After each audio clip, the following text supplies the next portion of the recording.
We are live. What is up? It's Diego, and this is the brand new show I've been promising for, I don't know, 4 months now. I just now get around to it. Welcome to Garage Inc. right here on the Asylum Radio Network.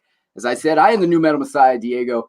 You can catch me on the radio side, you can catch me on the Facebook side, but nobody really cares who I am. We got to know who I am.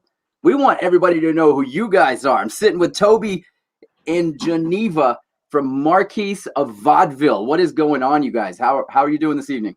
Hey Diego, doing well. Thanks for having us, man. We're glad to be here.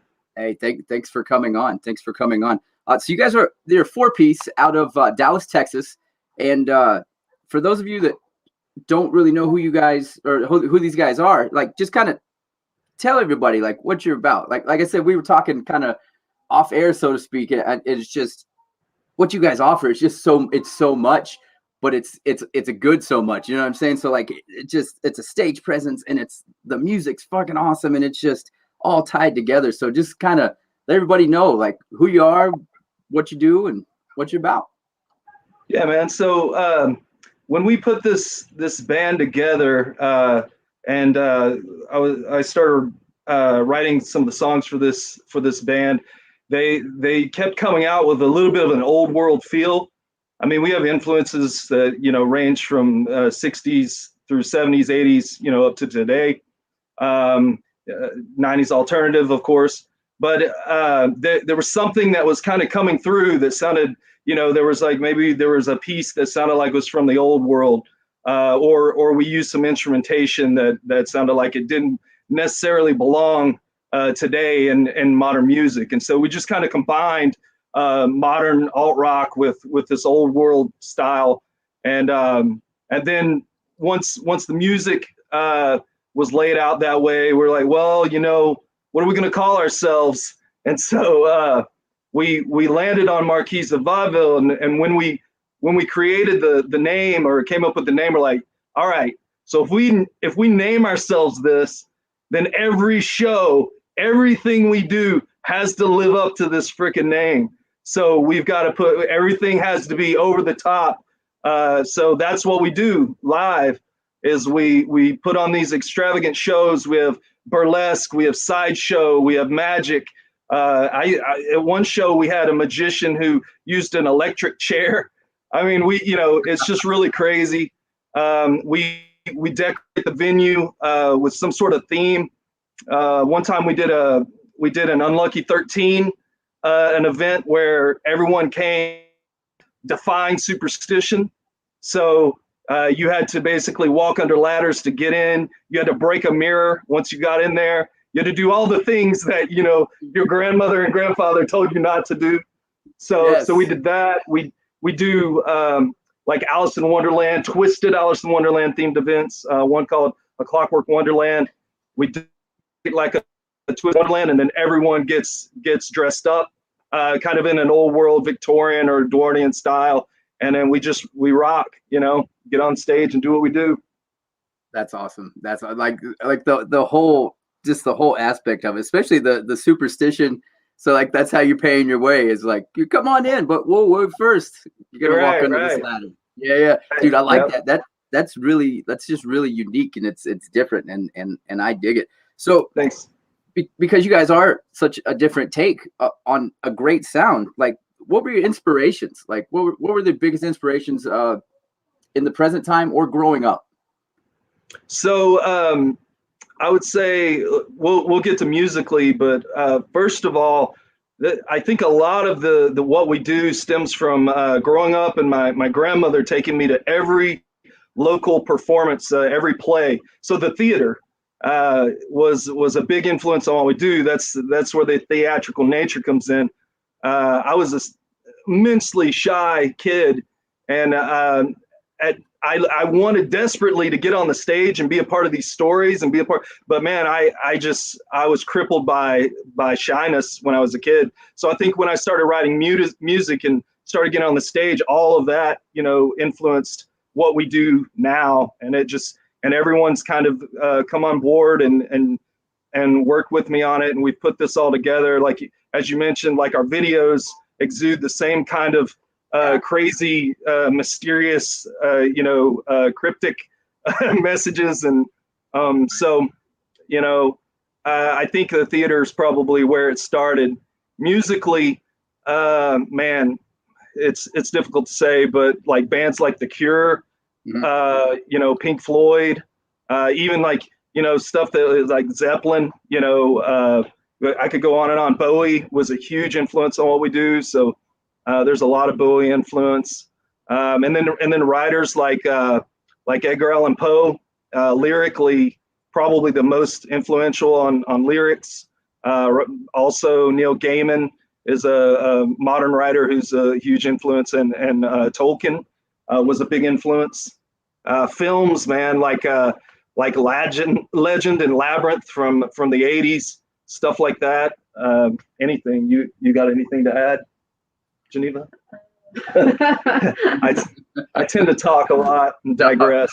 No, she sits there quietly. That's perfect, bro. So yeah, like and everything that you mentioned, just influence wise, whether it be musically or otherwise, you can literally take a little piece of that and you can see it and hear it in everything that you guys do. So I just think it's really one of those, you know, art imitating reality kind of situation. Like it's all there, man. It's really all there. So thanks, man. Yeah, we took a little bit of everything, put our own spin on it, and just created our own world. You know, right. Those of you just joining in right now, I got Toby and Geneva from Marquis of Vaudeville right here on Garage Inc. on the Asylum Radio Network. Like, share, subscribe. Make sure you go to our website, all that good stuff. Speaking of website, your guys' website is it MOV Music or is it marquisofvaudeville.com? It's both. It is. Okay, so yeah, all right. Yeah, just to make it easy on folks out there, we made movmusic.com direct to our website. So yeah. Thank you. Thank you very much. Much appreciated. Yeah, for sure. I had it loaded up and then I went and checked an email and I was like, wait a minute. And then I went to that one too and I was like, it's the same damn thing. Right on. So with touring, it shut us all down. Of course, you know, we're going to talk about it for a second and we won't get into the dumb part about it, but COVID really, if you think about it, in the biggest industry it affected was entertainment, music. Yeah. Music more than any. What has changed, if any, in this last year with you guys, as far as whether it be the way you look at touring or the way you look at booking or the way you write music or the way you gather to write the music or just come up with ideas or, you know, just what has changed, if anything? And maybe nothing has changed. Yeah, I mean, Geneva, did you have something? Do you want to? We just haven't played any shows at all. We've done live stream stuff, you know, but any live performances, no. We were actually on tour in California when COVID hit here in the States, and man, it was crippling. I mean, we were out there, we were ready to play these shows, and then basically everything started shutting down. So, you know, we do a lot of special events. We play vampire balls, and we do we play a lot of pop culture conventions like Dragon Con, which is a big pop culture convention in Atlanta. And we, you know, that they were all gone. All of that income was gone. And so we just started focusing on the things that we do best when we're not touring, and that's writing. That's putting together and planning videos, those sorts of things. The last two videos that we did were these award-winning videos that we put a lot of care into, and so that's what we were focused on, those sorts of things, getting this third album written, and also planning for a couple of more videos. So that's where we put our energy. Awesome. Yeah, very awesome. And for those of you that have not checked it out yet, we have it spinning right here on the network. The new single, The Dreaming, right here on the Asylum Radio Network. So definitely check that out. So touring, we're about to be there. We're almost there. Right. Like we're so close. You can literally taste it and feel it. It's in the air. The buzz is in the air. It's summertime. Everybody feels good. People are starting to kind of lighten up on one another a little bit because the music's back. Let's just take the credit. Well, no, not me, because I'm just the dick on this side. That's like, you guys are the talent. So let's just take the credit and literally musicians brighten up people's days. Like it music can turn a mood in a heartbeat. usually for the better. So with that being said, touring is coming up. What do you guys got on the books? Anything? You eye anything down? Yeah, first thing, we already have our first show booked, which is in July at Texas Haunters Convention. So it's basically it's like a paranormal haunt convention, and so that's going to be here in the DFW Dallas area. So that's the 17th, if I'm not mistaken. I believe so. Yeah. Yeah, July 17th. So that's our first one back, and then after that, we'll start booking some of the events we do every year, and then we'll start booking out some festivals and stuff from there. But we're gonna start with this one, see how it goes. Right. It should be fine, like you said. Thankfully everything's opening back up, and people, not as many people are dying. Like things are getting better, and so we're really grateful that our fans have stuck around this long. When we're not touring and stuff, and we've been building up our online presence, talking to people. We're one of those bands who, if you're a fan and you want to talk to us, man, we make the time. So if you write us, we'll write you back. You're never going to write us and just get no response. Unless you're being an asshole, for just to be an asshole, right? So, but I mean, if you're an asshole, you might get a response back too. So you know what I mean. So, right. But we always make the time after a show. We talk to the fans. We stick around until every last fan has gotten to spend time with us. So yeah, we're one of those kind of bands. So yeah. Oh yeah, that's awesome. So Cool. what are some of your favorite tour destinations, like city wise or venue wise, or like when you're putting together, you got this 13 stop tour, like what's the one stop that you're like, dude, I'm a love tonight, but on the 15th I'm gonna blow it out, best taco stand in the world, baby. Geneva, you've been quiet. You have one? I really liked playing Edinburgh. Yeah. But, yeah, you want to? I'd hope that could be like a regular thing, but you want to say something in the States, but yeah, man, Scotland was pretty crazy. We really loved Edinburgh, and touring over in the UK. We always love going out the West Coast, man.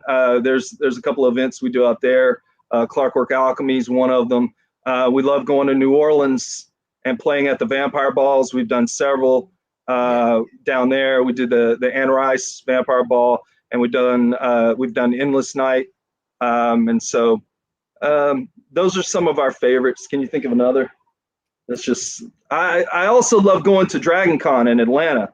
Man, that's like it's 250 some odd people in 250,000 people in 4 hotels in downtown Atlanta, and it's a party 24/7. People do not go to sleep, and so if you're up at 4 a.m., they have programming going at 4 a.m. Right. And I think the first time we did it, yeah. What time were we scheduled for? Like 1:30 a.m. Yeah, we're just like, we're like, nobody's gonna be at this no shit. one's gonna be there. And then there's like just a sea, just thousands there were of people. plenty of people. Yeah, at 3 a.m. there to watch you play. So yeah, Dragon Con's one of our favorites. Right. And so like we have the comments down here, the comment section. We got people checking in right now, and I kind of agree with Amanda.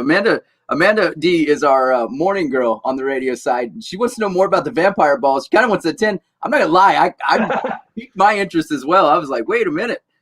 Yeah, they're all over. Yeah, and Endless Night is they have several across the U.S. They have them in Vegas, New Orleans, New York, L.A., Paris now. Yeah, and they have several in Europe as well. They're pretty twisted and cool. Yeah. So you definitely want to try to make your way to one. You just if we'll send you guys some info off air, and we'll get you hooked up. Perfect. So yeah, that'd be awesome.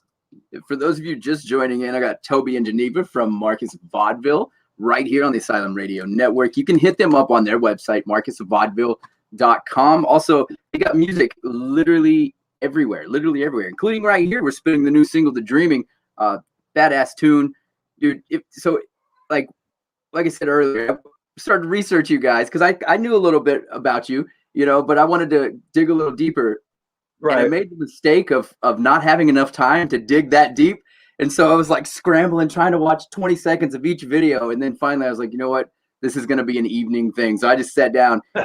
You guys' collection just keeps going, whether it's a live or it's, some other video or just an interview. It's super interesting. Like it's super interesting concept, the whole thing through and through. I just can't say enough about it, how kind of all together it's a really cool thing that you guys got going on.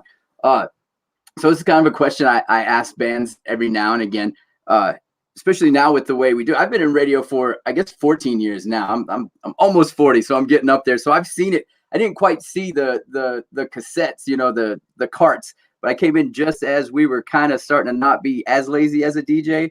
So I know, like, over time, promotion machines used to be sticker in cars, and which I never would ever put a sticker on somebody's car for promotion. or just flyers or whatever. And over time now we got social media, we got Instagram, we got Facebook, we got Twitch, Twitter, I mean, you name it, it's out there. So what, in your guys' opinion, like, what's always going to be, whether it is the new wave of social media or word of mouth or touring or sticker bombing or flyer bombing, what do you think is the best way just overall for any band out there just to kind of get the word out there? Like, what's your opinion? What do you think, Geneva? I don't know. You don't know? You don't know what the best way is? I don't know. If we knew that. Yeah. Well, social media is killer. I mean, you can't beat it. Like, it's almost impossible to think about bands back in the 70s just with flyers and stickers, trying to get out there. But that's also a very valid way, is just word of mouth.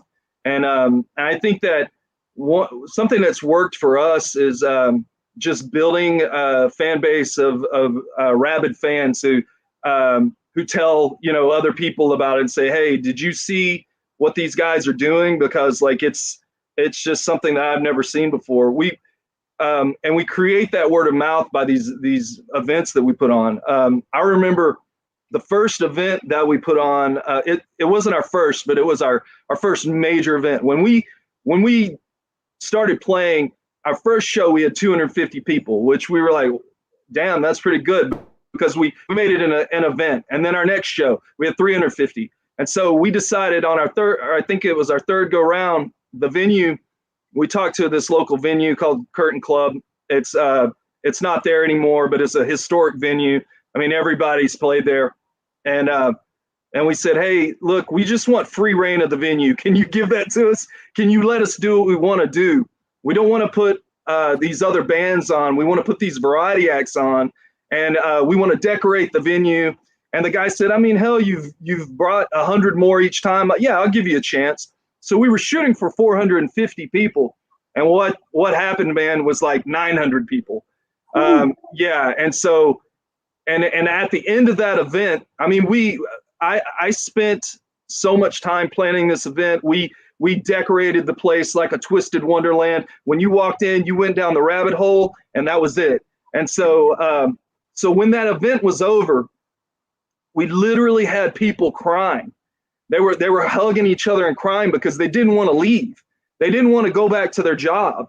They wanted that to last forever. That world we created for a night, they wanted it to last forever.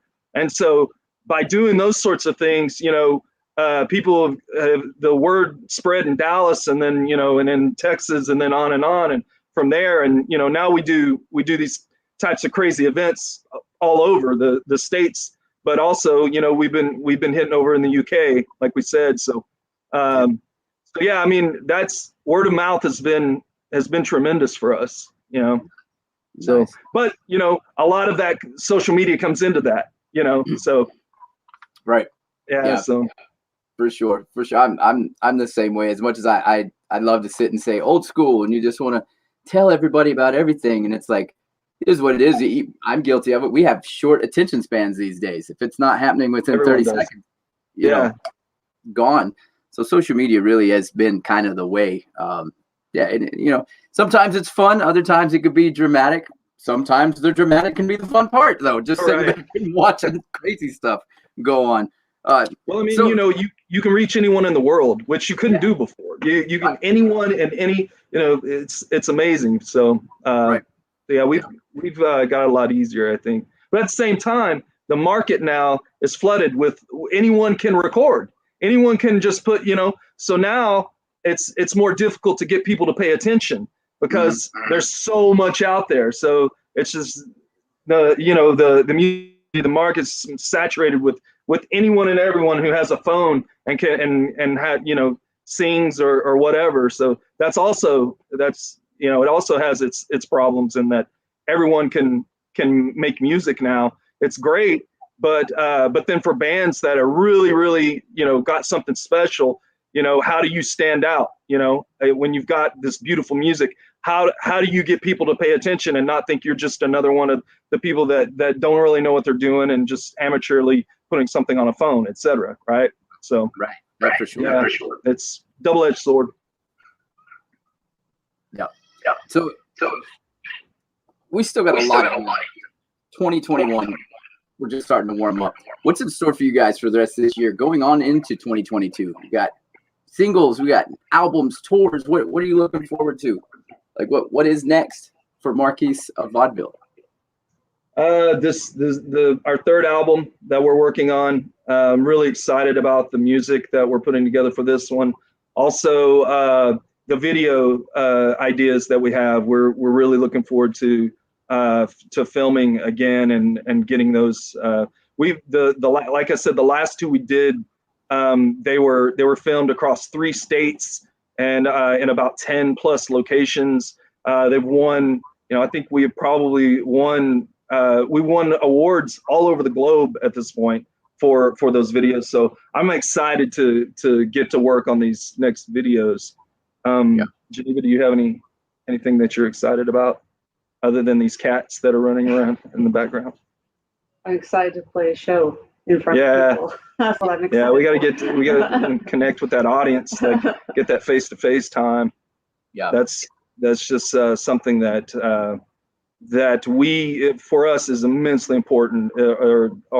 Our fans, and so when we don't get that to make that connection, man, it's just it gets a little despairingly hopeless, it seems. But now that things are turning around, I'm happy that we're going to be able to see our fans again and be able to connect. Right. That's awesome. Like I said, if you're just joining me is Toby and Geneva from Marquis of Vaudeville. You can find all of their information on their website, marquisofvaudeville.com. Also, you can go get their music where? You can go to the same website, marquisofvaudeville.com. You can get it on iTunes, Amazon. We're on all the major streaming platforms. Go to Spotify, add us to your playlists. We're all over the place. We practically invented the internet. I love it. I love it. Also, don't forget the new single, The Dreaming, is spinning right here on the Asylum Radio Network. I want to thank you guys very much for joining me this evening. Shout out to Paul Crosby Management for setting this interview up. I hope this is the first of many things we do together, because this is awesome. You guys are awesome. It's been fun. Don't forget, go to our website, theasylumradionetwork.com. It's going to take you to everything we got going on, which we do have a lot going on. If I can just get to my right banners. Thank you for everybody that did come out last weekend to the the Nashville Tattoo Convention in downtown Nashville, coming up August 20th through the 22nd. Knoxville. Yeah, we're coming. It seems like this is the new thing, right? We are the sponsor. We are going to be there, and we might actually be on the mic this time around. You never know where we're going to be or what we're going to do. Also, shout out to Pipe Bomb Industries. You can go to pipebombindustries.com. Go click on the sponsored squad tab and go pick up the new merch. We got the new hoodies out. This Asylum, Straight Out of the Asylum is the new logo. And then, of course, we've got the traditional monkey logo on the front as well. Go pick them up. And it's what everybody wants. Well, that's what I tell myself everybody wants. So once again, thank you guys very, very much. You guys go pick up their music. It's everywhere music can be found, including spinning right here on the Asylum Radio Network. The new single, The Dreaming. Toby, Geneva, Marquis of Vaudeville, thank you guys so much, and we'll catch you soon. Diego, it's been a pleasure, man. Thank you for all you do, and also for the Asylum. We appreciate it. Keep it up. Thank you, Hopefully guys. we can do this again. Oh yeah, for sure, for sure. All right, man. All right. Take care. All right. Thank you.